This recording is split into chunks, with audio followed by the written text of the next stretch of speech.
오늘 소개해드릴 차량은 뭐 부의 상징, 성공한 사람들의 상징이고, 남자라면 진짜 죽기 전에 꼭 한번 타보고 싶은 그런 대망의 차, 거의 벤츠의 끝판왕이라고 할 수 있는 그런 차량을 가지고 나왔는데요. 바로 벤츠 S400D 포매틱 롱바디 모델입니다. 이 차량을 소개해드리기에 앞서서 오늘 영상은 판매 영상이 아니라 그냥 리뷰 영상, 이 차량이 어떤가에 대해서 같이 살펴보고자 이렇게 촬영을 하게 되었고요. 차량의 재원을 좀 간단하게 말씀드리자면 100이랑 3000cc의 직렬 6기통 디젤 엔진을 탑재하고 있고요. 복합 연비는 약 12.3kg로 이런 대형 플래그십 세단에서는 절대 나오기 힘든 그러한 연비를 자랑하고 있는 차량이니까 한번 우리가 이런 고가의 차량을 뭐하러 디젤을 타냐, 이런 의문점이 들 수도 있어요. 그래서 저도 이 차량을 리뷰를 하게 된 거고, 한번 그런 부분들을 좀 낱낱이 한번 같이 파헤쳐 보도록 하겠습니다. 차량의 전면부 쪽으로 한번 보시면 역시 헤드라이트가 가장 눈에 띄는데요. 이게 S클래스라서 이렇게 세 줄이 들어가 있어요. 이제 뭐 벤츠에 관심 있는 분들은 무조건 알 수밖에 없는, 제가 너무 입이 닳도록 얘기를 했기 때문에 S클래스는 3줄, E클래스는 2줄, C클래스는 1줄. 이제 오늘 마지막으로 얘기하는 거예요. 이제 다 알아주셨으면 좋겠고, 이렇게 벤츠에서 외관상으로도 딱 봤을 때 3줄 S클이다, 사람들이 알 수 있잖아요. 그게 약간 고도의 영업 전략이 아닌가 하는 생각이 들고, 너무 머리를 잘 썼다는 생각이 들어요. 기존에 예전에 이 라이트가 변형되기 전에는 사람들이 S클, C클 이런 걸 구분을 잘 못했어요. 차량의 크기로만 구분을 했는데, 이렇게 외관에도 또 표현을 해줌으로써 돈을 또 많이 쓰게 해주는 그런 효과를 볼 수 있을 것 같고, 이게 보시면 멀티빔 LED 라이트예요. 그냥 사람으로 따지면 되게 스마트한 눈을 가진 그러한 차량이라고 보면 되고, 뭐 코너를 돌 때 코너 쪽을 비춰준다든가 전방에 멀리 있는 막 몇백 미터까지도 비춰주는 그런 되게 똑똑한 지능이 있는 라이트라고 생각을 하시면 되고요. 다음으로 그릴 쪽을 한번 보시면 C클, E클래스와는 좀 다르게 되게 커다랗고 중후한 모습을 보여주는데, 아무래도 S클래스의 대형 세단인 만큼 좀 뭔가 세련된 모습을 보여주는 것 같고, 이 차량은 엘레강스 모델이에요. 그냥 뭐 기존의 벤츠 마크 딱 왕따시말하게 들어가 있는 모델과는 다른 모델인데, 벤츠라는 게 좀 티가 안 날 수가 있잖아요. 그래서 이쪽에 가까이서 보시면 월계관 마크 조그맣게 하나 들어가 있고, 여기 삼각별 마크가 이게 딱 들어가 있는데, 이게 진짜 부의 상징이거든요. 근데 이게 저도 솔직히 이번에 처음 알았는데 되게 놀라운 사실이 있어요. 이게 움직여요, 이렇게. 근데 이게 허접하게 만들어서 이렇게 움직이는 게 아니라, 사고가 났을 때 사람이 다치지 않게, 이게 딱 고정되어 있으면 사람을 찔릴 수도 있잖아요. 그래서 이렇게 움직일 수 있게끔 만들었다고 해요.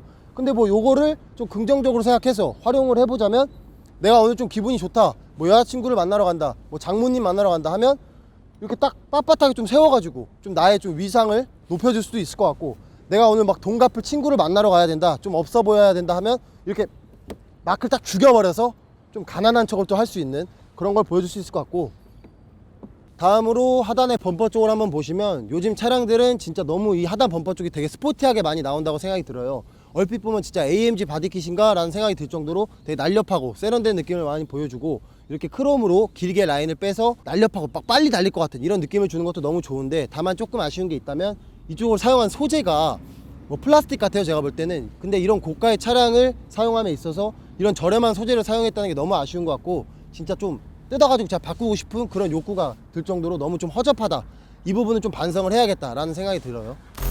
이제 사이드 쪽에 휠을 한번 먼저 보면, 이 차량이 뭐 세단이고 되게 나이 든 사람들이 탈 것 같다는 인식이 좀 있을 수 있잖아요. 근데 휠 자체가 되게 젊은 사람들도 탈 수 있게끔 저 세련되게 잘 뽑았다, 그런 생각이 들고, 이 차가 휠을 튜닝한 차량이 아닌데 그냥 기본 휠도 되게 날렵하고 젊은 사람들이 타기에도 너무 적합한 그런 휠이라는 생각이 들고요.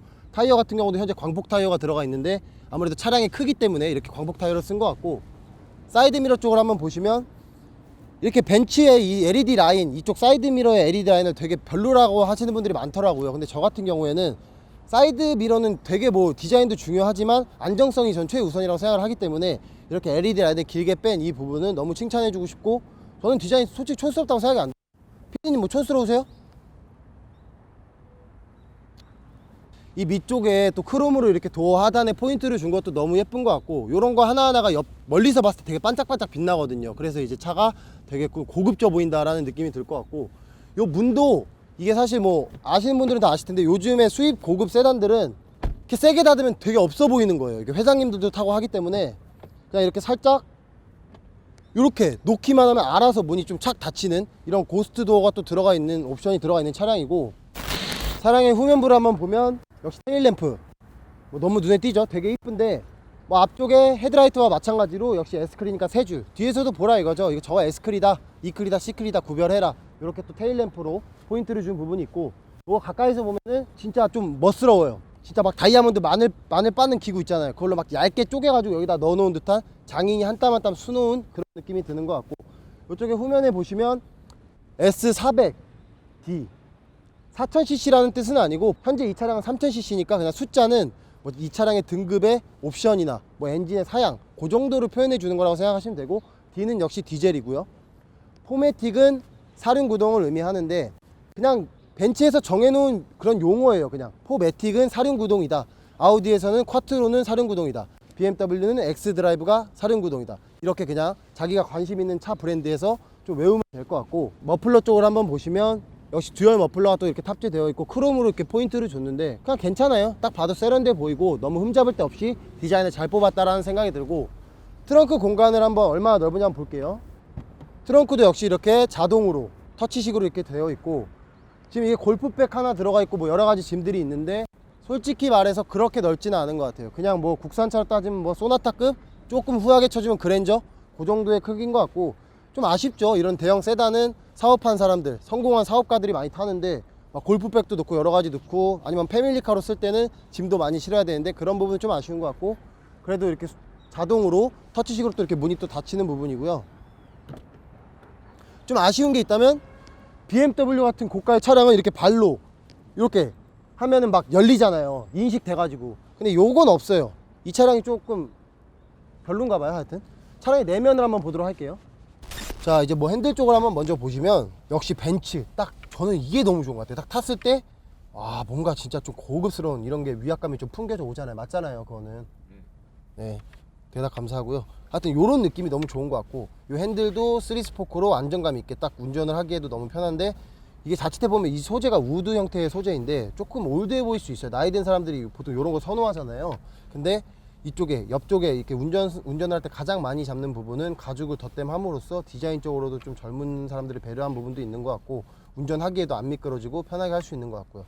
그리고 이렇게 핸들에 이렇게 스티치 하나하나도 마감 처리한 게 되게 고급스럽게 잘했다라는 생각이 들 정도로 신경을 많이 쓴 것 같은데, 이 옆쪽에는 뭐 반자율 주행을 또 도와주는 그런 기능들을 또 만질 수 있는 버튼이 있고요. 이렇게 오른쪽에는 뭐 블루투스 스피커라든가 볼륨을 조절하는 옵션들이 들어가 있고, 이 도어 쪽을 한번 보면 이렇게 운전석을 조절할 수 있는 버튼과 그다음에 통풍, 열선, 뭐 메모리 시트 이렇게 당연히 들어가 있고요. 뭐 이건 기본이죠. 그리고 이제 조수석을 또 조절할 수가 있어요. 이걸 누르고 제 시트 쪽의 포지션을 조절을 하면 제 게 아니라 이제 조수석 쪽에 이제 시트 포지션이 조절이 되는 거죠. 이게 좀 되게 멋있게 쓸 수 있을 것 같아요. 막 누구 옆에 여자 탔을 때 요거 딱 누른 다음에 뭐 불편해? 하면서 이렇게 좀 편하게 가, 누워봐, 이런 식으로 누워서 가, 걱정하지 마, 아무도 안 쳐다봐, 이렇게. 그 다음에 허리 아파? 그럼 이렇게 올려줄게, 요렇게 또 사용할 수 있을 것 같고 되게 고급 옵션이 아닌가라는 생각이 들고요. 그 다음에 이제 센터 패시아 쪽을 보면 요즘은 거의 수입차가 일체형으로 이렇게 풀 스크린 형태로 이렇게 많이 보여져요. 이게 되게 미래지향적이고 되게 세련된 느낌을 주거든요. 이런 거는 너무 이쁜 것 같고, 그리고 이렇게 송풍구 라인도 이게 벤츠 특유의 약간 시그니처 송풍구잖아요. 근데 여기에 이런 튜닝이 정말 잘 어울려요. 벤츠 오너들은 진짜 집중하셔야 되는 게, 요것만 보면 밋밋한데 요런 거 하나 달아놓으면 되게 젊은 사람, 좀 세련된 사람이 탔다, 센스 있어 보인다라는 생각이 들고, 요 가운데 이렇게 고급차들은 시계가 다 들어가 있잖아요. 근데 아쉬운 게 좀 보통 수입차, 고급차 거의 최고 세단급들은 막 IWC, 롤렉스 막 이런 고급 시계가 박혀 있는데 이건 아무것도 없어. 그게 조금 하자예요. AMG 라인이 아니라서 그런 것 같은데 조금은 신경을 썼어야 되는 거 아닌가, 매직으로라도 좀 IWC를 좀 써줬어야 되는 거 아닌가, 문방구에서 파는 것 같거든요. 그건 조금 아쉬운 것 같고, 그리고 이런 바람을 조절할 수 있는 이런 버튼들도 크롬으로 처리를 해서 아무리 눌러도 닳지 않고 오래 사용할 수 있는 이러한 소재를 사용한 건 너무 좋은 것 같고요. 이쪽에는 뭐 컵홀더 2개 들어갈 정도로 위치돼 있고, 이게 또 재떨이더라고요 보니까. 근데 이런 차량에서는 담배 피면 안 돼요. 그건 실내니까 담배는 밖에서 피는 게 좋을 것 같고, 이쪽을 한번 보시면 엄청 협소해요. 공간이 진짜 농담 안 하고 토스트 하나 딱 들어가요. 맞죠? 제 말이 맞아요, 아니에요? 솔직히 진짜 작고요. 토스트도 그거 알죠? 막 이삭에서 VIP 토스트 이런 거 있잖아요, 두꺼운 거. 이렇게 막 왕따시만한 토스트는 절대 안 들어가고요. 1,500원짜리 햄 토스트 정도? 그 정도 딱 들어갈 크기고, 꼴도 보기 싫으니까 닫아버려야 돼.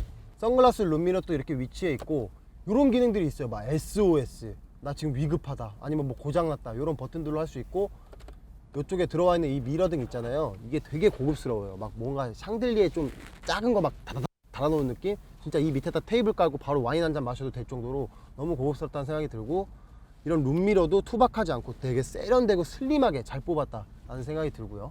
당연히 썬루프도 이렇게 들어가 있는데 개방감도 너무 좋은 것 같아요. 여기 앞쪽 말고 뒤쪽에도 다 오픈이 되는 형태여서 되게 개방감도 좋고 차량이 너무 기분이 좋다 이런 생각이 드는 것 같아요. 이렇게 차량의 뒷좌석에 한번 탑승을 해봤는데요. 역시 벤츠의 시트는 단연 최고다 라는 생각이 들 정도로 저를 쫙 감싸주는 것 같아요. 막 쫄티 같은 거 입으면 몸 감싸지잖아요. 그런 것처럼 양 옆에서 이렇게 쫙 잡아주는, 그래서 주행을 할 때도 흔들림이 전혀 없을 것 같은 느낌을 주는 건 벤츠가 최고인 것 같고요.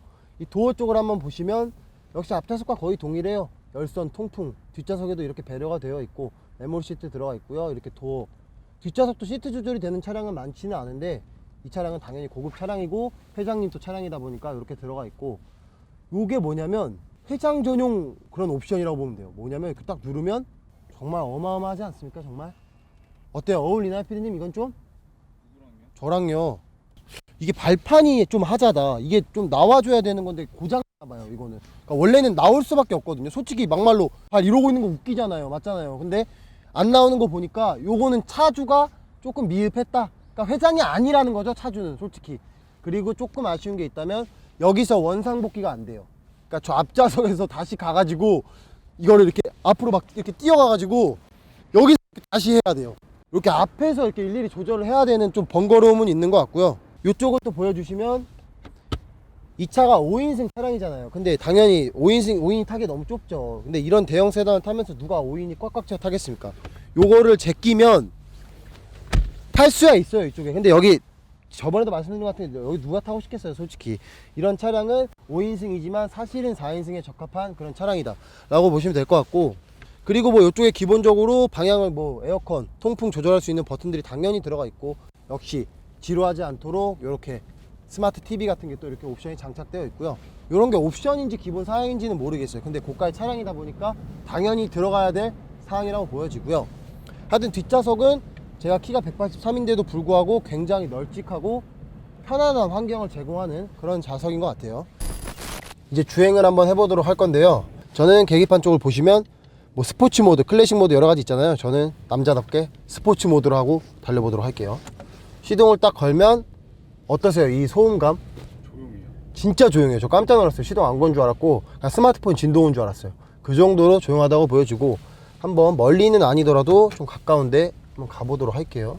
제가 이 주행을 하는 주된 목적은 디젤 차량인데 정말 주행함에 있어서 조용한가, 정숙한가, 힘은 어떤가, 이러한 부분들을 중점적으로 보여드리려고 하는 거니까 좀 참고를 해주시면 되고요. 일단 악셀을 딱 밟았을 때의 느낌은 되게 부드럽게 치고 나간다는 생각이 들고 340마력이다 보니까 힘이 굉장히 좋아요. 그렇다 보니까 정말 이게 세단인가? 대형차가 이렇게 좀 잘 나가나? 라는 생각이 들 정도로 힘이 너무 좋다는 생각이 들고요. 핸들을 감으면서 세게 딱 돌려보면 진짜 안정감 있고, 시트가 포지션이 오른쪽이 딱 만약에 제가 치우치는 방향으로 시트가 튀어나와요. 시트가 튀어나옴으로써 제가 쏠리는 방향을 딱 잡아주는 그러한 시트 포지션이 또 기능이 들어가 있고요. 방지턱을 넘을 때 노면에서 올라오는 충격 같은 것도 많이 흡수를 해주는 것 같아요. 제가 계기판은 스포츠 모드지만 지금 이 엔진의 형태는 지금 컴포트 모드거든요. 컴포트 모드 같은 경우에는 뭐 방지턱을 넘을 때나 차고의 높이를 조금 조절을 할 수 있다고 해요. 그런 부분이 아무래도 우리나라에서 운전하기에는 너무 적합한, 그래서 아마 컴포트 모드를 가장 많이 두고 주행을 하실 거고, 스포츠 모드를 한번 두고 주행을 해볼까요? 엑셀이 되게 예민해져요. 딱 밟으면 빡 치고 나간다는 느낌이 들 정도로 스포츠 모드를 두면 막 스포츠카 정도의 그런 고성능 차량은 아니지만 그래도 굉장히 힘이 좋다라는 생각이 들 정도로 좀 주행을 격하게 하고 싶은 날에는 스포츠 모드를 하시면 될 것 같고요. 그리고 요즘 하차감 얘기들을 많이 하잖아요. 딱 차 내렸을 때 사람들이 쳐다보는 그런 시선감, 그런 뭐 되게 우월해지는 그런 느낌들을 표현하는 말인데, 요 차를 제가 좀 타고 다녔을 때 느낀 점은 되게 많이 쳐다봐요. 아무래도 차가 크고 S클이다 보니까 되게 어린애가 좀 성공했나? 약간 이렇게 쳐다보는데 제 차 아니에요. 솔직히 벤츠 S클은 이미 명불허전이기 때문에 가장 많이 고민하시는 부분이 디젤을 선택해도 될까일 거예요. 아무래도 휘발유 모델만큼 안정성이 좀 떨어지지 않을까? 좀 더 시끄럽지 않을까라는 그런 걱정 때문일 것 같은데, 전혀 그런 생각 안 하셔도 될 만큼 너무 정숙하고 조용하다는 느낌이 들 정도로 메리트가 있는 차량이라고 생각이 듭니다. 오늘 이렇게 벤츠 S400D 포매틱 롱바디 모델을 함께 만나봤는데요. 외관은 옛날 선입견과는 좀 다르게 젊은 사람들이 타기에도 충분히 세련되게 잘 뽑았다, 그런 생각이 들었고, 내부 역시 되게 감성 하나하나를 잘 살리고 소재 하나하나도 너무 고급스러운 소재들로 마감을 잘 처리해서 되게 타는 사람도 즐거움이 있는 그런 느낌을 받았고요. 아무래도 이 차량이 디젤이다 보니까 이런 고가의 1억 6천이 넘는 차량을 디젤을 선택하는 게 올바른가, 요게 약간 오늘의 주제였던 것 같아요. 그래서 제가 주행하는데 가장 좀 신경을 썼는데, 솔직하게 느낀 바로는 디젤인지도 몰랐다, 그 정도로 너무 정숙하고 안정감을 줬던 것 같고요. 아까 PD님도 말씀하셨던 것처럼 진짜 차를 잘 모르시는 분들은 절대 디젤이라고 생각이 안 들 정도로 잡음이나 이런 건 일절 없어요. 근데 다만 좀 디젤의 단점인 추후에 관리하기가 좀 힘들다는 그런 부분만 좀 감안을 하신다면 휘발유 차량이 아닌 이런 힘이 좋은 디젤 차량을 선택하는 것도 너무 좋은 선택일 것 같고요. 이 차량 외에도 저희가 또 다수의 차량들을 많이 보유하고 있으니까 앞으로도 많은 판매 영상, 또 지금처럼 리뷰 영상으로 찾아뵙도록 하겠습니다. 지금까지 카이로이드였습니다. Savannah, I'm coming home. Savannah, we'll never be alone. Savannah, the beauty of the world. Savannah, let's all take a ride.